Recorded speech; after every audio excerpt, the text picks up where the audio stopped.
Good morning, students. You know that we are discussing chapter 1. So, today we are going to discuss about agricultural practices. This is the basic strategy or basic steps that should be followed under the practices of crop production. First step is preparation of soil. Second is sowing. Third one is adding manures and fertilizers. Fourth one is irrigation. Fifth one is protecting from weeds. Sixth one is harvesting, and the last one is storage. So these practices must be followed to ensure good yield of product. Starting with preparation of soil. So it is the first step of growing crops, and it involves loosening and turning of soil. Preparation of soil involves the following two steps. First one is plowing and second one is leveling. So the process of loosening and turning of soil, it is called plowing or tilling. This is done by using a plow which is either drawn by the bulls or driven by a tractor. And there are many advantages of loosening of soil and its importance we'll discuss in detail. See bete, loose soil particles have more air spaces that helps the roots of a crop plant to breathe better. Loose soil particles hold more water for a longer duration. This helps the roots to absorb more water. Loose soil helps roots to penetrate deep through the layers of the soil. This helps to fix the plant more firmly. Loose soil mixes with manures and fertilizers more easily, and it helps to remove weeds from the fields. Loose soil promotes growth of useful soil microbes, and while turning the soil during plowing, nutrient-rich soil is brought up from the lower levels of the soil. So this is about the importance of loosening of soil. And earthworms, they live in soil and they turn and loose the soil. Their burrowing action creates channels through which plant roots penetrate the soil more easily. So earthworms are called farmer's friend. So next is preparation of soil. In this part we will discuss about the leveling also, how we are doing the leveling. Here leveler is given. After plowing, the plowed land is leveled and pressed lightly with the help of a wooden plank or iron leveler. A leveler can be driven by animals or by tractor in the field. And leveling is done because of following reason. The first reason is the plowed field may have big pieces of soil called crumbs which need to be crushed. Leveling prevents soil erosion. The leveled soil is not blown by wind or drained off by water.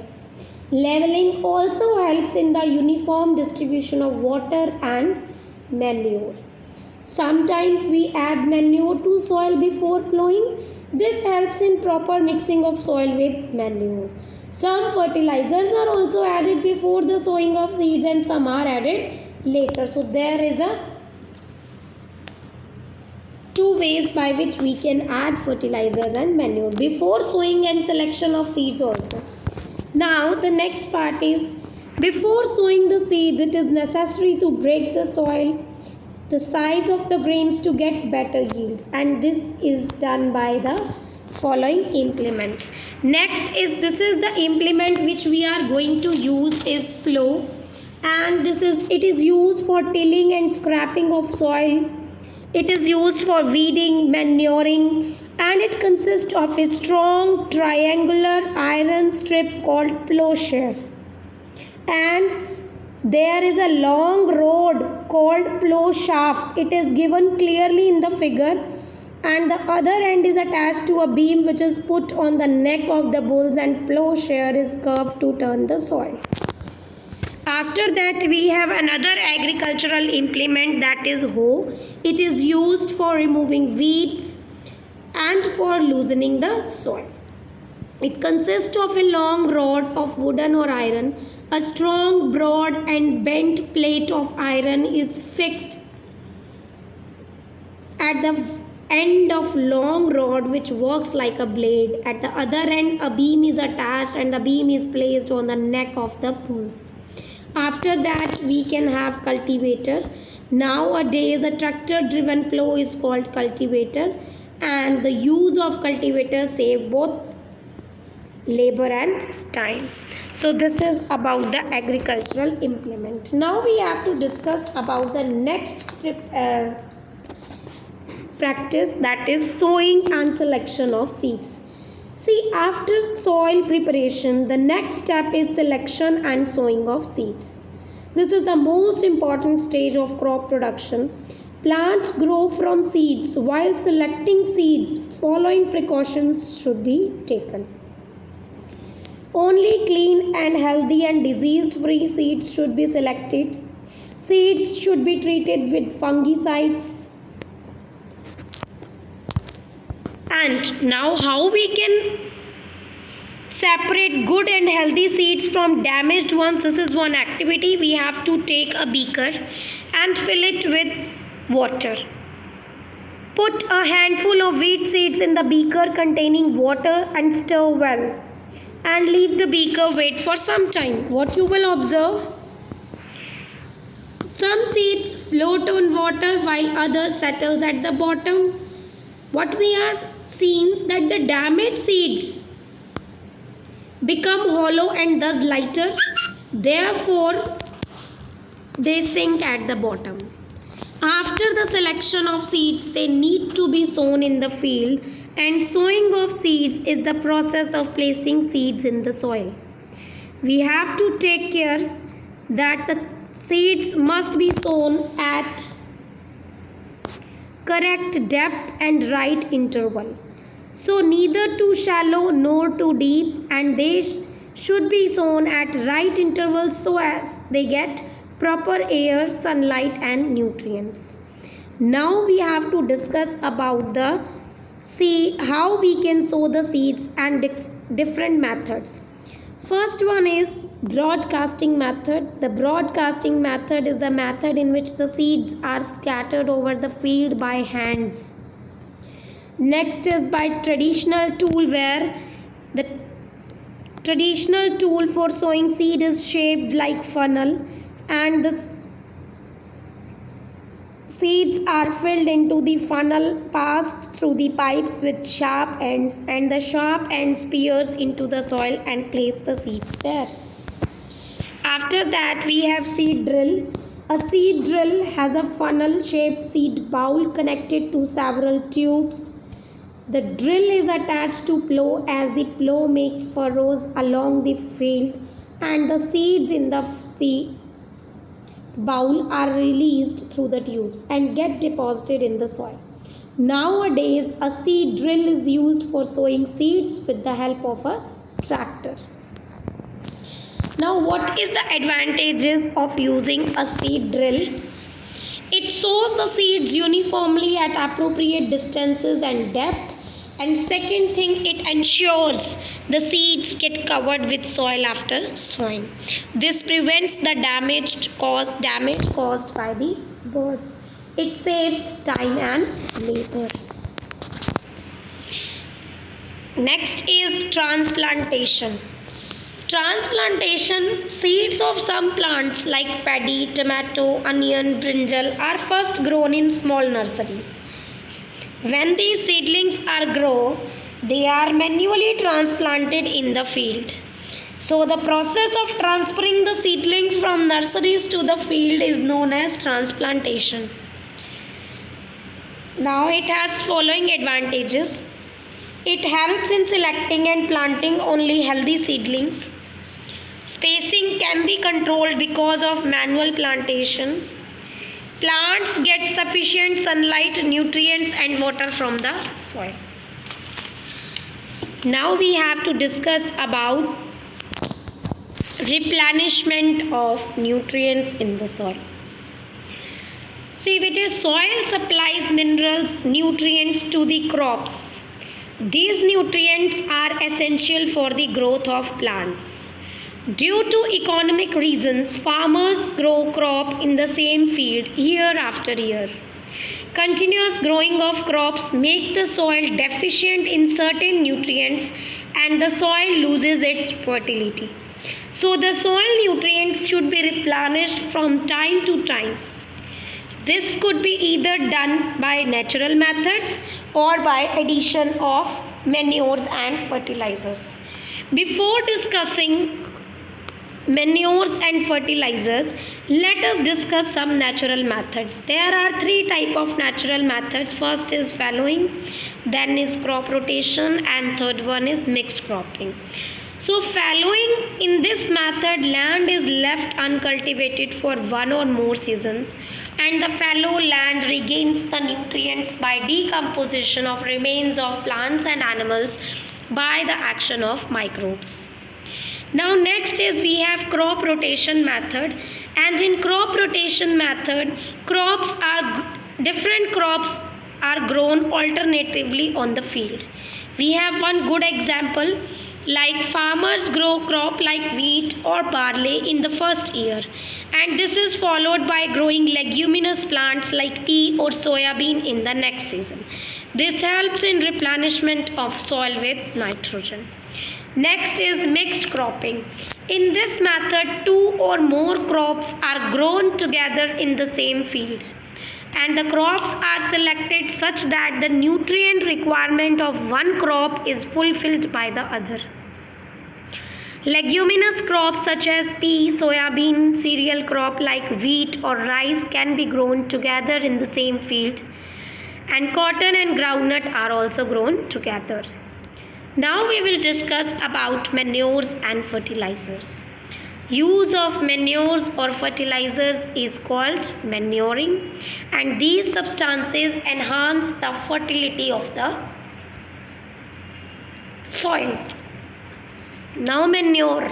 Manure is an organic compound obtained by the decomposition of plants and animal waste by microorganisms.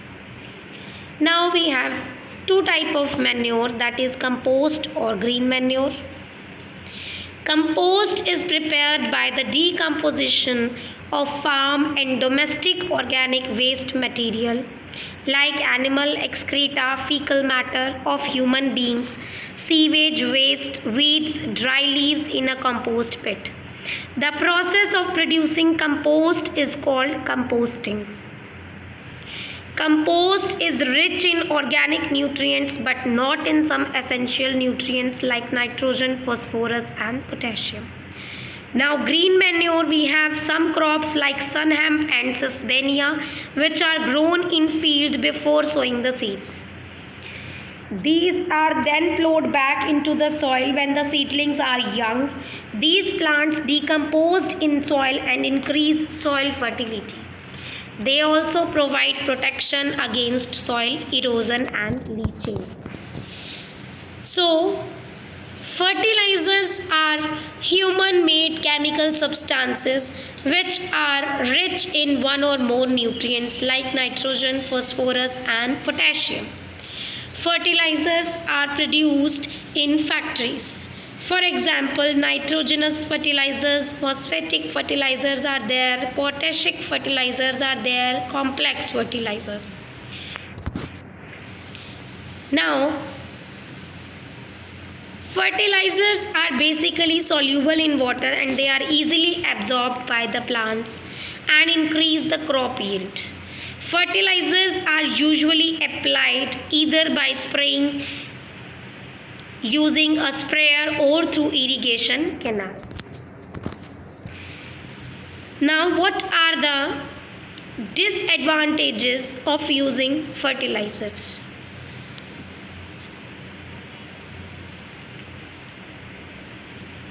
Modern agriculture depends greatly on the chemical fertilizers, and excessive use of fertilizers greatly increase the crop yield. But when fertilizers get washed off through irrigation and rainfall, they reach the water bodies and cause water pollution. And the polluted water is unfit for human consumption. It even kills the aquatic animals such as fish. Fertilizers are non biodegradable, thus, they also cause soil pollution. To maintain the fertility of the soil, excess use of fertilizers should be avoided and use of manures should be promoted. Now we have to discuss about some advantages of manure. See, the organic manure is considered better than fertilizers because it enhances the water holding capacity of the soil. It makes the soil porous, due to which exchange of gases makes easy. Increase the number of soil friendly microbes. It also improves the texture of the soil. It also adds humus to the soil. It is not expensive and can be easily prepared from waste in the farms, and it does not cause any kind of water pollution. So these are the certain advantages. Now we have to discuss about the differences between fertilizers and manures, which we have already discussed. See, a fertilizer is an inorganic salt, जबकि manure habitat, it is a natural substance obtained by the decomposition of cattle dung, human waste and plant residues. A fertilizer is prepared in factories. A fertilizer manures can be prepared in fields. A fertilizer does not provide any humus to the soil, while manure provide a lot of humus to the soil. Fertilizers are very rich in plant nutrients like nitrogen, phosphorus and potassium, while manure is relatively less rich in plant nutrients. Now the next part is irrigation, which is quite important and we need to discuss this part. Irrigation is quite important, and water is one of the important source for the proper growth and development of flowers, fruits, seeds of plants. Water is absorbed by the roots. Along with water, minerals and fertilizers are also absorbed. Water is essential for germination of seeds.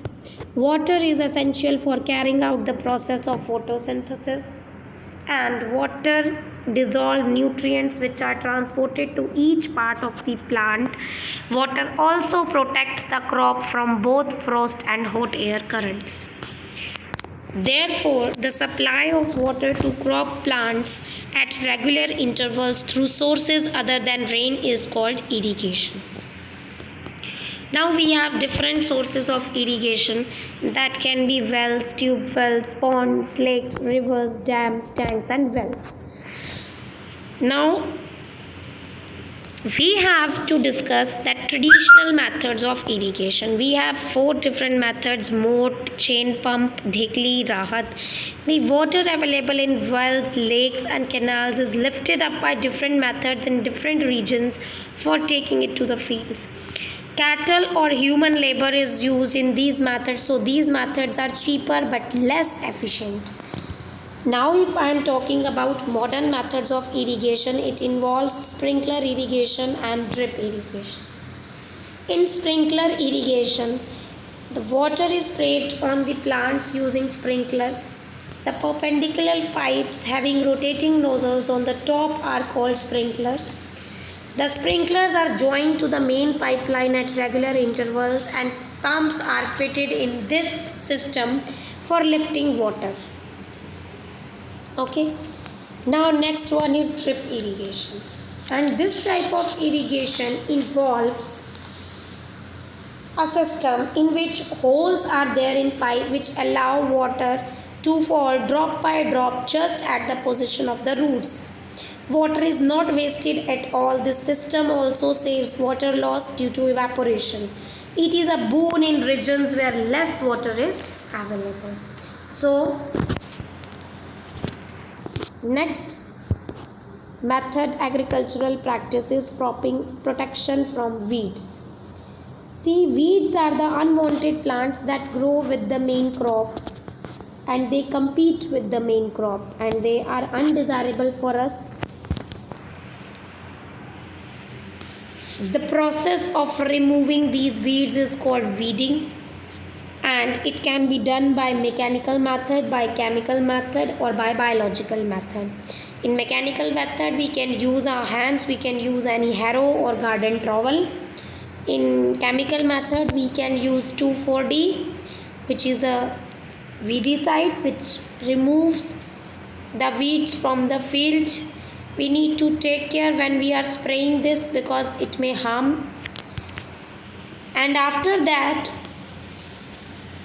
why we need to remove these weeds? Because the growth of weeds in the crop field is harmful because they consume a great amount of nutrients, water, sunlight and space which is for crop plants.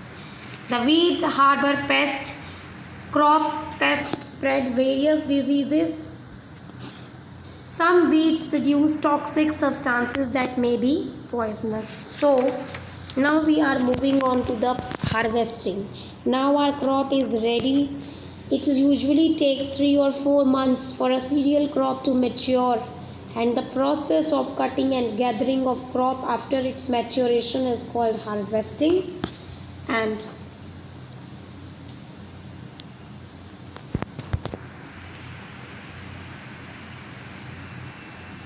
after harvesting, it is either done by manual or it is either done by harvester. Harvesting in our country is either done manually or sickle or by a machine called harvester, and the grains need to be separated from chaff. This process is called threshing. And the process of removing the grains and chaff by winnowing, it is done by a machine called combine, and this combine machines do the dual work. It can work as a harvester, it can work as a thresher, both. Now we are moving on to the last agricultural practice, that is storage of produce. Whatever we have produced, we need to store it. Proper storage of food grains is necessary to get regular supply of food products through the year, as proper storage protects the food grains and other agricultural products from pests, rodents and other microbes. Due to improper storage, more than 10% of the crop produce is spoiled in India. Now we have to talk about the silos. Okay, these are the big large cylindrical structures and they store different stock of food items at different levels, and each level has an opening through which grains can be taken out when required. Okay, and also the gunny bags filled with the dried food grains are stacked in a large granary. They are kept about 60 to 70 centimeter away from the walls on the wooden platform, and these platforms are about 10 to 15 centimeter above the ground so that they do not get spoiled due to moisture. We have pathways are provided between the stacks of grain filled bags for periodic inspection and spraying and fumigation. This treatment protects the food grain from pests and microbes. So we need to make a pathways. These are the pathways between the stacks of grain for proper fumigation. So this is all about the agricultural practices. Thank you all of you.